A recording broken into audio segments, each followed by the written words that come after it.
This your favourite black people. Say true God. Seriously? Say true God. God. Always say true God. Seriously?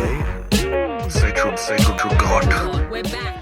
I'm not a smart man, but I know what love is. That's our boy Forrest Gump, 1994 in the movie Forrest Gump. And going kindly, people, welcome to them yarns. You might have noticed, well, you won't have noticed yet, but you will notice in a very short while that you're not hearing a familiar voice in the background, talking, waiting for me to finish rambling, laughing at my hilarious jokes.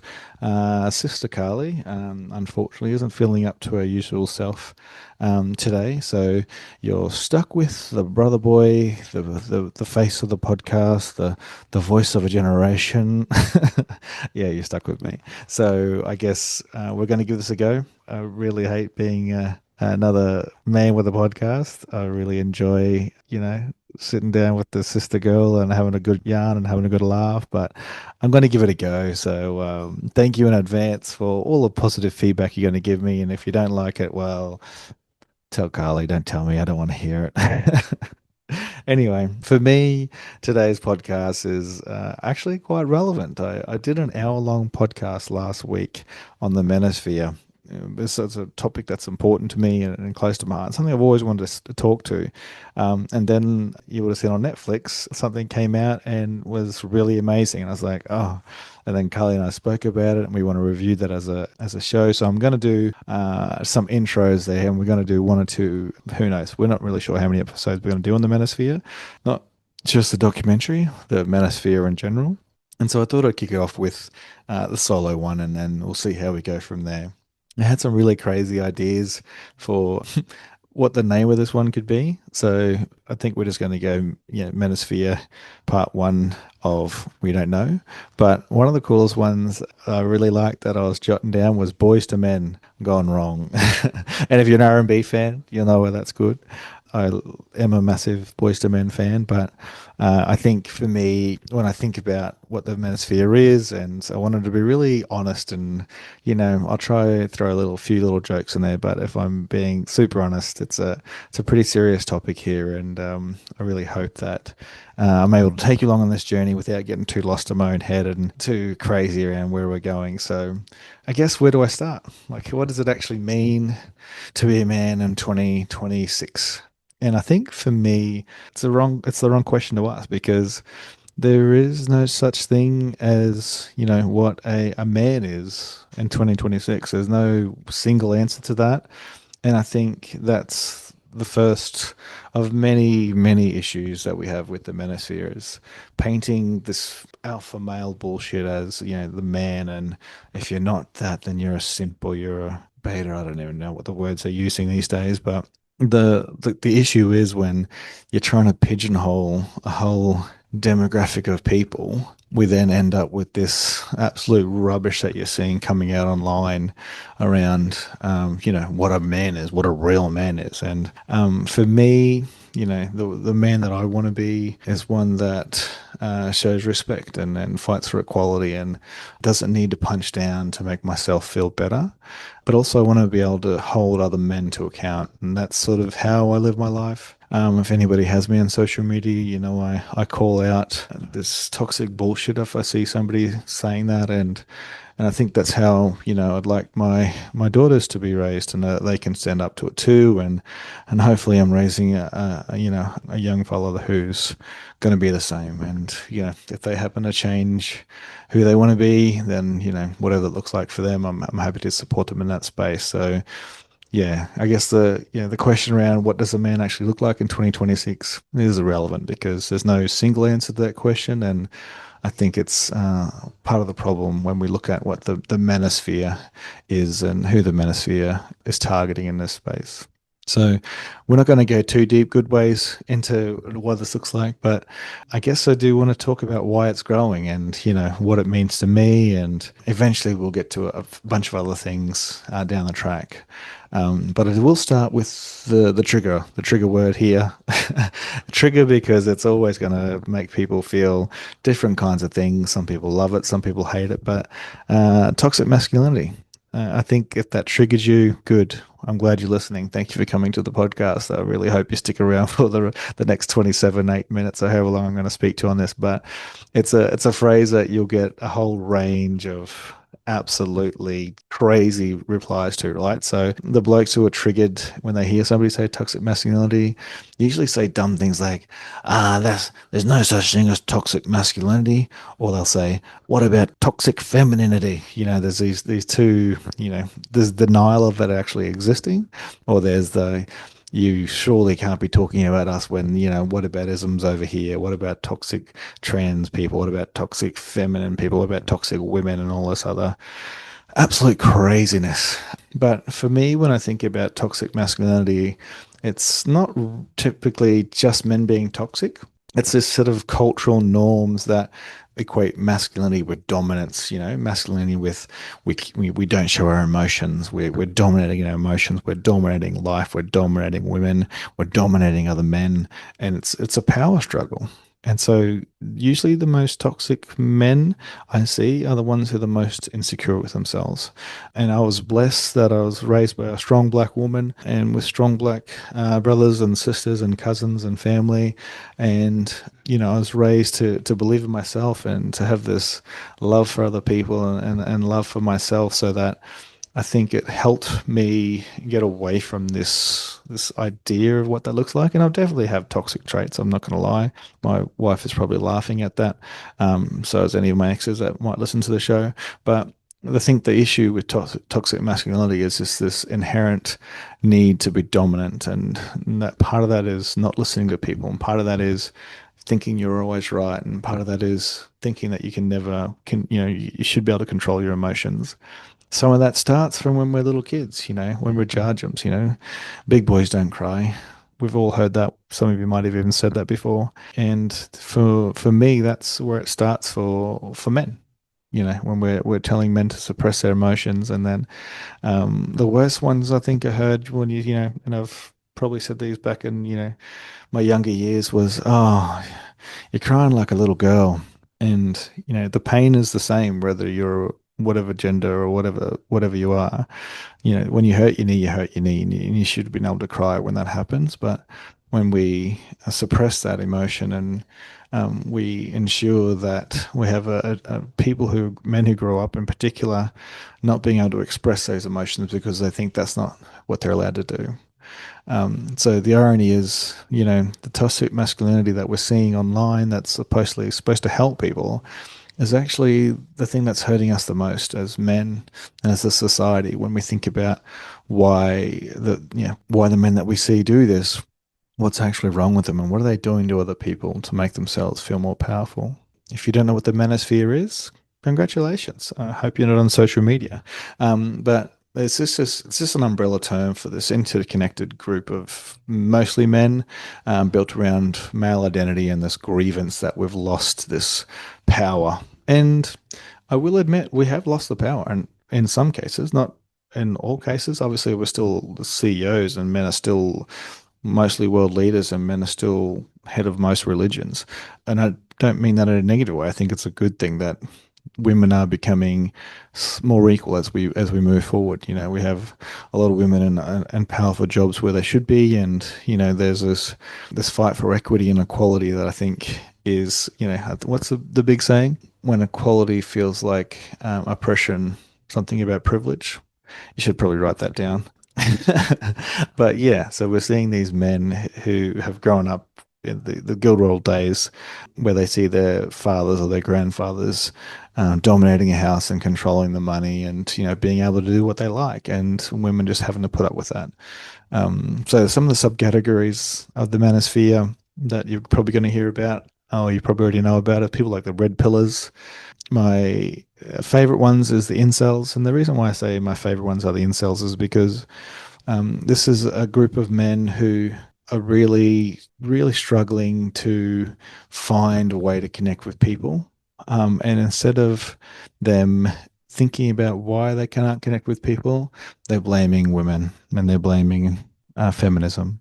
And so if you don't know what an incel is, it's an involuntary celibate person. And, some of it might be true. It might be that they're never going to find love or they're never going to find a person. But I think the sad thing is when you look around on social media, the whole point of their grievance is blaming women for something that's on them to address, and then you have the other more disgusting ones like the pickup artists and what are they called, the passport bros, and your more extreme figures like the wanker that rhymes with weight, and so some of the people that you might have saw on that Netflix series. So the common thread for them is that they think that feminism has gone too far and empowering women is a negative thing, which we know is a bunch of BS. And the sad thing is they need to feel like the oppressed group to feel justified in why they're not being able to do the things they're doing, which is a sad thing for me. And as a man, seeing some of my friends or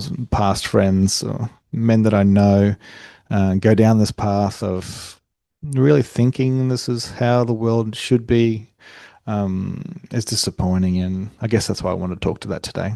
And I know that I've seen the demographics of our listeners, and I'm probably preaching to the choir here, but I guess that's what Red Pillars and everybody else does. So hopefully, this is just a start of a conversation, and some of these influencers that are online at the moment, particularly in Australia, invite me on to have a chat about this. There's a few particular people pretending to be men's health activists, and you've got some coconuts who are sucking up to colonizers, and you've got a bunch of people who are brown and for some reason are really confusing the misogynistic, patriarchal colonizer bullshit with actual culture.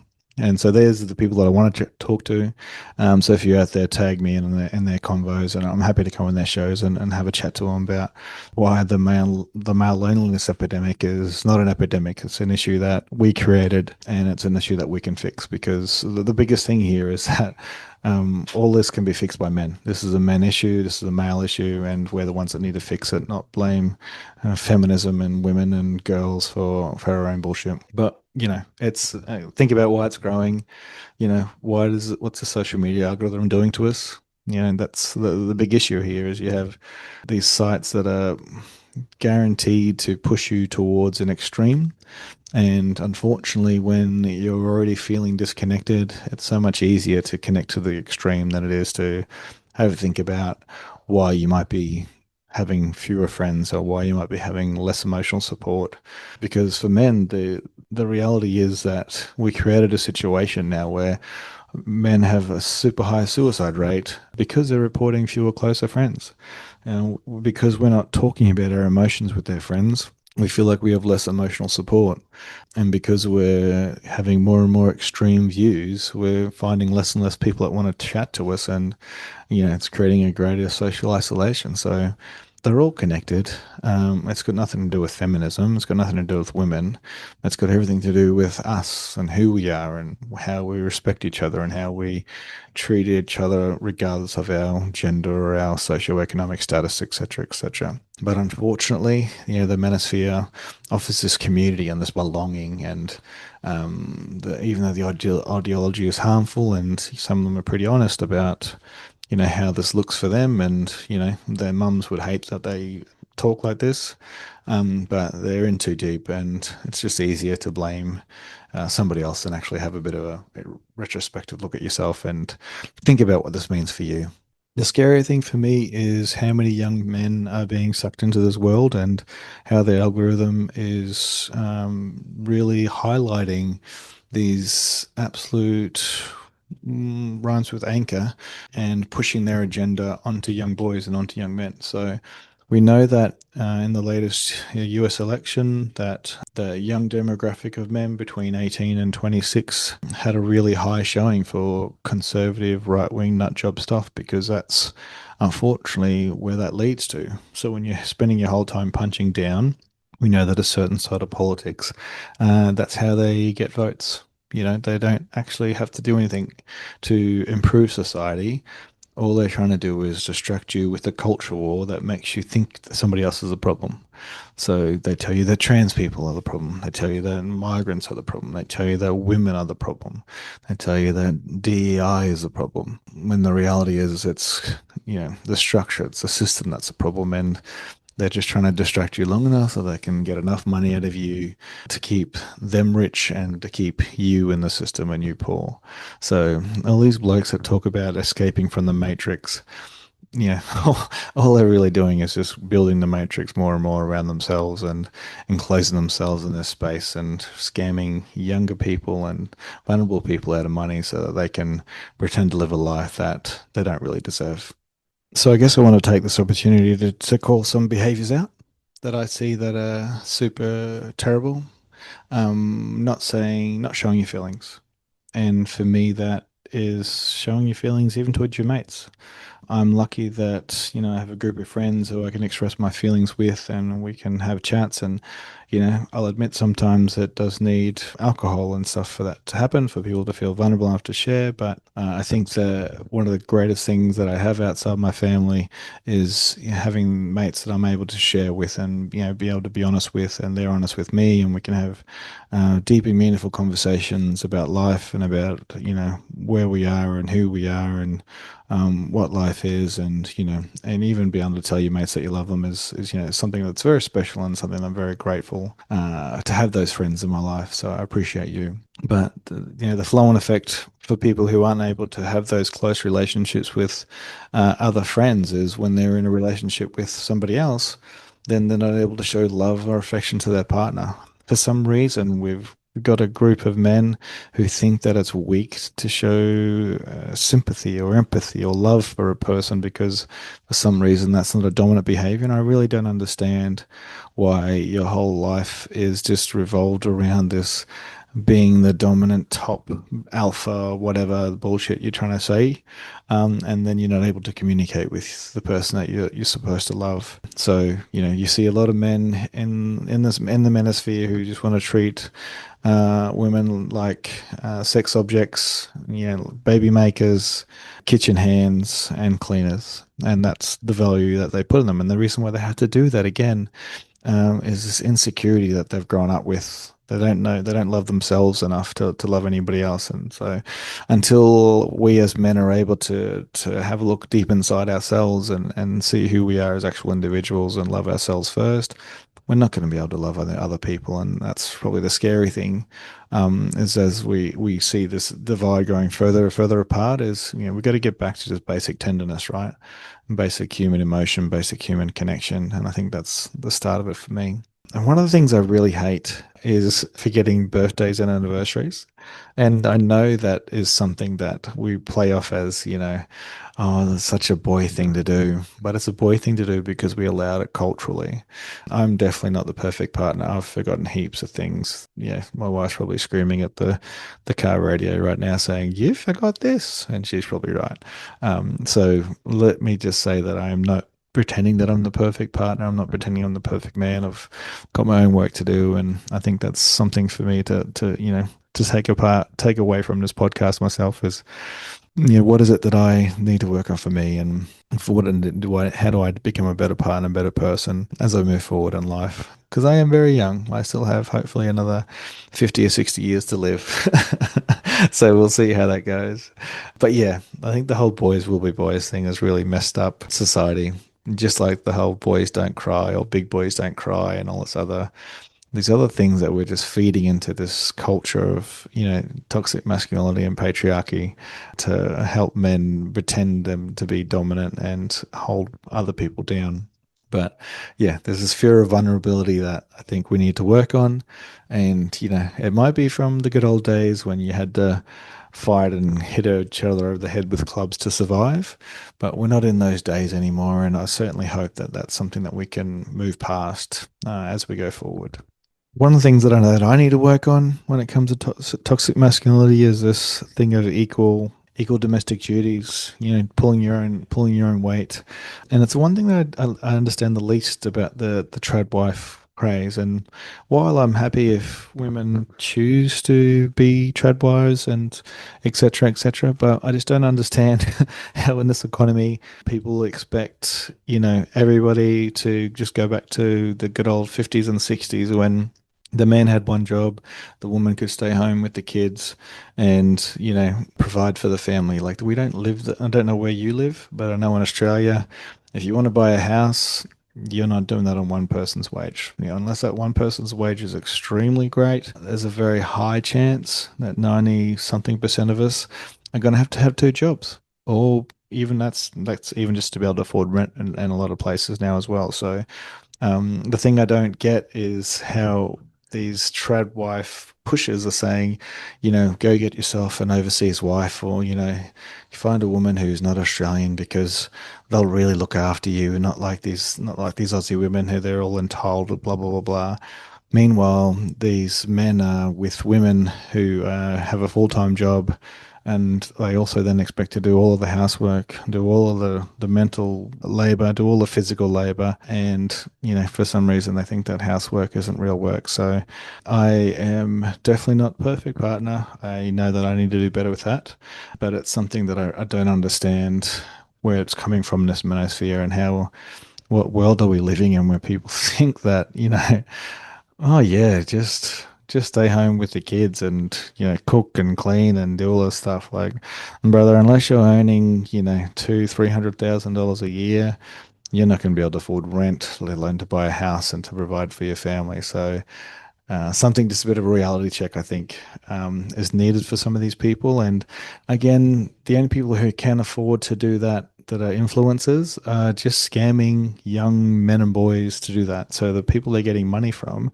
aren't going to be able to do the things that they're telling them to do because they're giving their money to these pieces of poo who are sitting there on social media and pretending their life is amazing. But the only reason why their life is amazing is because they've got a pyramid scheme where they're just telling boys and young men to give them money to live like them. And that's not how life works. And eventually, this will all come crashing down, and we'll see that it was just a scam from the start. And the last thing I want to talk about, I don't want to talk too long today. I know that I've got a pretty monotone voice sometimes. So, the other thing and this is a bit of a story about things that when I started realizing that things were a bit weird between men and women. When I went to university, I stayed on campus and we had the end of year awards. And this probably shows the difference between, how we see men and women, and something that we're going to address in future podcasts about this. But the accountability gap, right, between boys, girls, men, women, and I know I'm using the two gender thing, but in this space we're talking about the difference how we see heterosexual relationships. So end of year awards at my university, we had, sportsman of the year, sportswoman of the year, blah blah blah blah, all these interesting ones. And then there was one called stud of the year. Could you guess what stud of the year, who the stud of the year was awarded to? Yes, so the stud of the year was the man or the boy who studied himself around university and was really obvious to everybody else that he was the biggest hallbag on campus. I'm not going to judge any of those men who did that, but I will say that the female version had a really different name. So if you're interested in what the name was, I can't say it in the podcast, but it rhymes with glut. And so we had Stud of the Year and Glut of the Year. They were the exact same award for the exact same thing, but for some reason, the man, he was the stud. And the woman who did the exact same thing was called a glut. And that's when I was like, this is interesting. And so I think that's something that I find really confusing for men who push this sort of lifestyle, who push this manosphere bullshit where, they want women who are virgins or, inexperienced, and they want to be able to sleep with as many people as they like because, you give this bullshit analogy. The key who opens many locks is a great key, but the lock who opens under lots of keys is a bad lock. And there's some really great replies to that where you're like, okay, that doesn't really make sense. Because, I mean, firstly, it's weird that we're comparing people to hardware. But then, like when you say somebody says, a key that opens too many locks is a good key, but the opposite, whatever that looks like. But then you have something, if you want to play that game, then you say a pencil that has been sharpened by many sharpeners is a small, tiny little stub, and the sharpener that sharpens many pencils is a great sharpener. So, one, people aren't tools, people aren't hardware, but two, it's a really poor reflection on you and your own insecurities when you have to think like that, right? I'm not really sure why we think that it is. Well, I am sure actually. I do know that people who want to live like that and would like a partner like that, but not be that part of themselves, it's because they're really insecure about their own skills. Let's just be honest, right? Like if you're good at what you do, you're not really worried about how much practice the other person has because you know that you're good. But if you're not very good at what you do, and you should know what I'm talking about here, using quotation marks, then you're the person who is insecure about your own skills. So then you want the other person to have no skills at all so that you feel very skillful. It's a catch-22, right? But for me, when we treat these two things differently, it is outrageous. It is ridiculous because, I don't understand why that would be something on your radar, why that is something you want from a long-term partner. And obviously it is just because you have TDE and you're really insecure about your own love-making ability. So yeah, let's throw that in the bin. Let's get rid of that stereotype, because if you're happy to throw it out there yourself, then you can't be too crazy when somebody else is also throwing it out there as well, because everybody, love is love. You shouldn't be judging people because they do the exact same thing that you do. Now, if, for example, you're the opposite and you're saving yourself, then amazing. I'm happy for you to hope for somebody else that saves themselves. But the silly thing I see and the stupid thing I see is these men who, think that they're God's gift to women. But the reality is, if they're really God's gift to women, then they wouldn't need young women. They wouldn't need inexperienced women to make them feel like God's gift to women. Because if you're really God's gift to women, they could have been with 1,000 men, 1,000 people, and you would still be good. So yeah, that's the double standards I noticed from a very young age, and something that has never worried me, and hopefully never worried you either, because it's a bullshit standard and it's something that we need to get rid of. But I think I'm going to leave it at that. Crazy word to finish on. And I would have loved sister girl Carly to be here for that bit, just because we always have a good laugh whenever we start talking stupid like that. So just want to shout out to Carly and say, we miss you, sis. We hope you get better soon, and I'm grateful for you for starting this and for giving me the opportunity to have this yarn by myself. I'm happy to do a few more, but it'd be great to have you back in a little while. So this is for Carly. CJ, take care of yourself. But also, if this has triggered you in any way, make sure you take care of yourself too. There's online support, and there's people who you can talk to, hopefully in your own family and friends. And if you don't have somebody you can talk to, make sure you go and see professional help, because I know that for men in particular, this is a massive issue. We're scared of getting professional help, and we don't have that connection that women do, unfortunately. Well, not all of you do. Some of us do, but it's something that we need to work on. So it would be great if we can continue this yarn at another time, but I'm sure you're sick of hearing my voice, and I'm sick of pausing and asking Courage to keep editing out all these pauses I'm doing. So there's not going to be any culture blah blah blah time. Actually, yes, there will. Let's scrap that. Deadly. Killers. Deadly. That's a deadly thing for culture. Deadly. Killers. Deadly. That's a deadly thing for culture. So as the ADHD mind goes, we are going to do a culture killer.